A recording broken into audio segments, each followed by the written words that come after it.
अस्सलाम वालेकुम डॉक्टर अहमद साहब, कैसे हैं आप? ठीक ठाक हैं? जी अस्सलाम वालेकुम, आई एम गुड जी। आपका क्या हाल है? ठीक है? बस बिल्कुल ठीक ठाक अहमद साहब, बस आंखों की फिटनेस जो है मेरी आजकल ठीक नहीं चल रही। पर वैसे मुझे बताइए डॉक्टर अहमद, ये फिजिकल फिटनेस होती क्या चीज़ है? ये किस बला का नाम है जिसका ख्याल रखना ज़रूरी है? जी फिजिकल फिटनेस तो जी देखें एक नेचुरल सी नीड है हमारी हर ह्यूमन बीइंग की कि हम स्पेशली हमारे जब स्पोर्ट्स के लोग हैं उनको हर स्पोर्ट के लिए ख़ास फिटनेस चाहिए। क्रिकेटर्स को एक ख़ास फिटनेस चाहिए, फुटबॉलर्स को एक ख़ास फिटनेस चाहिए। फिर क्रिकेट की कैटेगरी में आप जाते हैं तो आपको बॉलर्स के अंदर एक ख़ास फिटनेस चाहिए, बैट्समैन के अंदर एक ख़ास फिटनेस चाहिए। एंड दैट इज़ कि आप अपनी जो स्पोर्ट है उसको बेहतर तौर पे परफॉर्म कर सकें उसके अंदर, और आप किसी तरीके से जो है आपकी लॉन्जिविटी रहे, ताकि आपको ड्यूरिंग योर करियर आपको कोई इस तरह की इंजरीज ना हो जिसकी वजह से आपका या तो करियर ही कंप्लीटली ख़त्म हो जाए या फिर आपकी परफॉर्मेंस जो है वो बहुत लो हो जाए।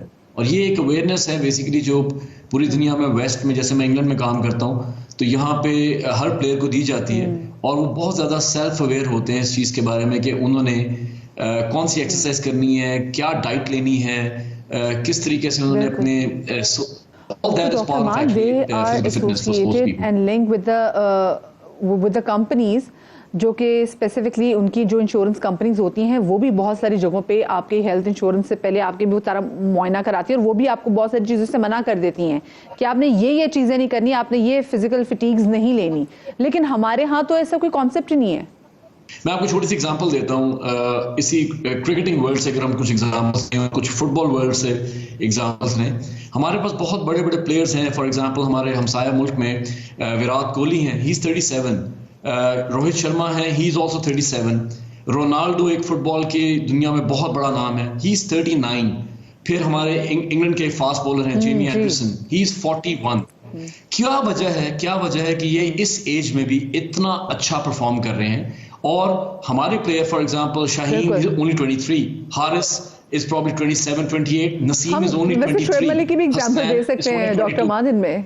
आपके बिल्कुल ठीक बात है, और मेरा ख्याल है ये शुएब का ये अपना पर्सनल इनिशिएटिव है, क्योंकि मेरा ख्याल है वो हर तरह की वो चीज़ करते हैं, और प्रॉब्ली वो साइंस को अप्लाई करते हैं। क्योंकि आजकल अगर स्पोर्ट्स के लोग साइंस अप्लाई ना करें तो उनकी कैरियर छोटे हो जाएंगे, उनकी परफॉर्मेंस उस तरह नहीं रहेगी।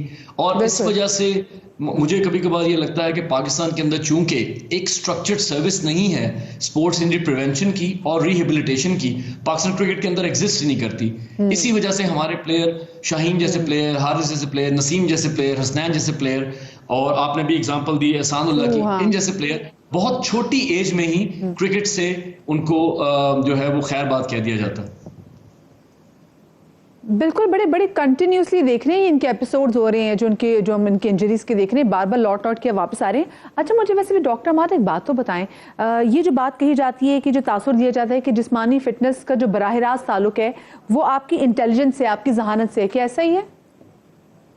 देखिए जी, हमेशा हम कहते हैं हेल्दी बॉडी हेल्दी माइंड्स। अगर आपने ये सुना होगा, हमेशा हम यूज करते हैं, and it very much reflects on in real life. अगर आप फॉर एग्जांपल किसी प्लेयर को फिजिकल इंजरी होती है तो अगर उनकी मेंटल स्ट्रेंथ अच्छी नहीं है या उनकी मेंटल प्रेपरेशन नहीं की जाती तो वो इंजरी के बाद वापस आने के बाद भी उस तरह परफॉर्म नहीं कर सकते। हमारे सामने बहुत अच्छी एग्जांपल शाहीन की है कि शाहीन जब इंजर हुए तो वो 148 पे बॉल कर रहे थे, और अब बहुत अरसे से वो स्ट्रगल कर रहे हैं कि वो इवन 130s में भी बॉल करें। और अगर वो, क्योंकि एक उनका मेंटल बैरियर है जिसको वो क्रॉस नहीं कर सके अभी तक।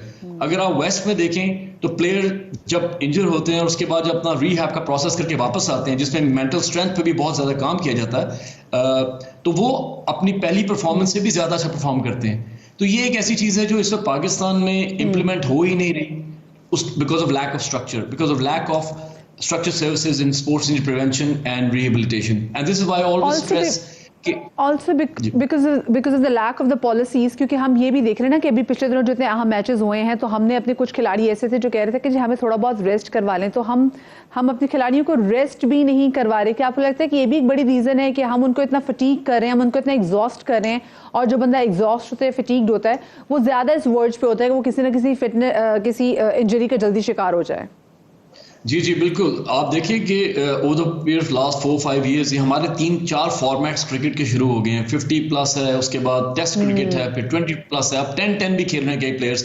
तो ऑब्वियसली जब वॉल्यूम बढ़ेगा और उनकी फिटनेस उस तरह नहीं होगी या उनको उस तरह से उनको देखा नहीं गया होगा, तो obviously injuries are prone to happen and this is exactly what is happening at the moment कि उनका वॉल्यूम क्रिकेट कितना बढ़ गया हुआ है कि उनको between games, between matches, between tournaments एक तो रेस्ट नहीं मिलता, फिर वो डाइट वो नहीं ले सकते क्योंकि इतनी रेपिटेशन है इनकी स्पोर्ट्स के अंदर। और उसके बाद तीसरी सबसे इंपॉर्टेंट चीज स्लीप डेप्रिवेशन है। उसके बाद मेंटल स्ट्रेंथ के जो एस्पेक्ट्स हैं वो कोई ट्रेन नहीं करता। तो it's a combination of all these 4 things. और मैं इसीलिए हमेशा अदर बीइंग अ प्लेयर, ये जो आपने स्लीप डेप्रिवेशन के हवाले से बात की, लैक ऑफ स्लीप है जो हम देखते हैं अब स्पेसिफिकली, अब अपने भी रूटीन में देखें, ये कितना हमारे फिटनेस और हमारी लाइफ में ये कितना बड़ा वो आ जाती है, रुकावट आ जाती है अच्छी फिटनेस वाली लाइफ। ये तो जी जी जी स्लीप डेप्रिवेशन जो है ये it is actually regarded as one of the biggest cardiovascular risk factor right now. क्योंकि वो ये कह रहे हैं कि जो लोग 7 से 8 घंटे एक अच्छे टाइम की स्लीप नहीं लेते, फॉर एग्जाम्पल अच्छे टाइम की स्लीप है रात को 10 बजे से लेकर सुबह 4 बजे तक, और अगर आप देखें कि हमारा जो लाइफस्टाइल है आजकल उसमें हम सोते ही 12 या 1 बजे हैं, और हम वो जो बेस्ट टाइम है स्लीप का जो 10 से 4 बजे का है उसमें से सिर्फ 25 to 30% लेते हैं। उससे होता यह है कि आपका ब्रेन पूरी तरह शट डाउन नहीं होता, आपके सिस्टम्स पूरी तरह शट डाउन नहीं होते, उनको रिक्यूपरेट करने का टाइम नहीं मिलता, रिकवरी का टाइम नहीं मिलता। और इसी वजह से जब खासतौर पर ऐसे प्लेयर्स भी जब जो स्लीप डिप्राइव्ड होते हैं वो जब खेलने जाते हैं तो उनको इंजरीज होती हैं, क्योंकि मसल और मस्कुलोस्केलेटल सिस्टम का एक बहुत इंपॉर्टेंट कनेक्शन है विद द ब्रेन जो वो रिस्टोर नहीं हो सकता। मतलब डॉक्टर साहब, मैं तो आम बंदों के लिए भी मैं सोच रही हूँ कि ठीक है, मतलब ठीक है प्लेयर्स की फिटनेस तो इंपॉर्टेंट है ही, लेकिन बहैसियत कौम हमारा फिट होना बड़ा ज़रूरी है। हमें वैसे भी हर बंदे को फिट होने की ज़रूरत है। और नींद के मसले मसाइल जो हैं ये तो मेरे ख्याल से वैसे भी मतलब हर कोई ऐसा शख्स मुझे लगता है कि जिसके पास इतना टाइम होता है कि वो 8 से 9 घंटे सो सके, लेकिन अगर कोई शख्स अपनी नींद पूरी नहीं करता, इसका मतलब है कि फिर उसके लिए जिम जाना भी नुकसानदेह साबित हो सकता है, बिकॉज ऑफ कोर्स वहाँ जाएगा, वेट लिफ्ट करेगा, ऐसे एक्टिविटीज़ करेगा, कार्डियो एक्टिविटीज़ भी करेगा, जिससे हो सकता है कि उस पर किसी किस्म का बोझ बर्डन आ जाए। जी जी बिल्कुल, ये बड़ा कॉमन है, it's a very common phenomena. I see that quite frequently in my practice कि मेरे पास जो प्लेयर्स आते हैं जो इवन जो आप कहते हैं एक्सकर्शनल या एमेच्योर जिम गोर्स हैं वो भी आते हैं मेरे पास, और उनको इंजरीज हो जाती हैं। जब मैं उनसे उनका लाइफस्टाइल पूछता हूँ पूरा, तो मुझे पता लगता है कि they only sleep for 3 to 4 hours in the night. और वो जो आवर्स हैं वो हैं जो बहुत ही बुरे आवर्स हैं मेरे हिसाब से, कि रात को वो 1 बजे सोते हैं और वो कई बार 4 बजे फिर दोबारा वो सोते ही 4 बजे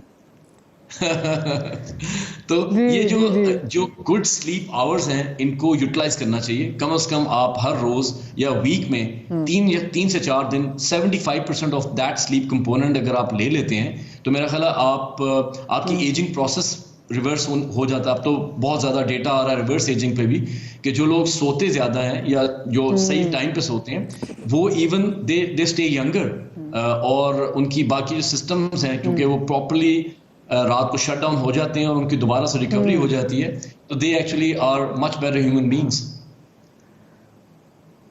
और डॉक्टर साहब आपने जब बात करी थी, मैं तो खुद 3 घंटे सोती हूँ, तो तभी मेरे को मेरा अक्सर सिस्टम क्यों लग रहा है कि हैंग हो रहा है क्योंकि सिस्टम प्रॉपर शट डाउन नहीं हुआ, और सिस्टम शट डाउन होने की वजह से बहुत सारी विंडोज खुली होती है। आपको पता ही है कि अगर विंडोज बहुत सारी खुली हो तो फिर आपको पता है सिस्टम तो हैंग होने का खर्चा बढ़ ही जाता है। Thank you so much ji. Doctor Amad sahab हमारे साथ मौजूद थे और बता रहे थे कि फिटनेस एक तो ज़रूरी क्यों है, और साथ में और बहुत सारे ऐसे कंपोनेंट जिनकी हम फिटनेस से भरपूर ज़िंदगी नहीं गुजार सकते, जिसमें सबसे बड़ी वजह चाहे वो खिलाड़ी हों चाहे वो आप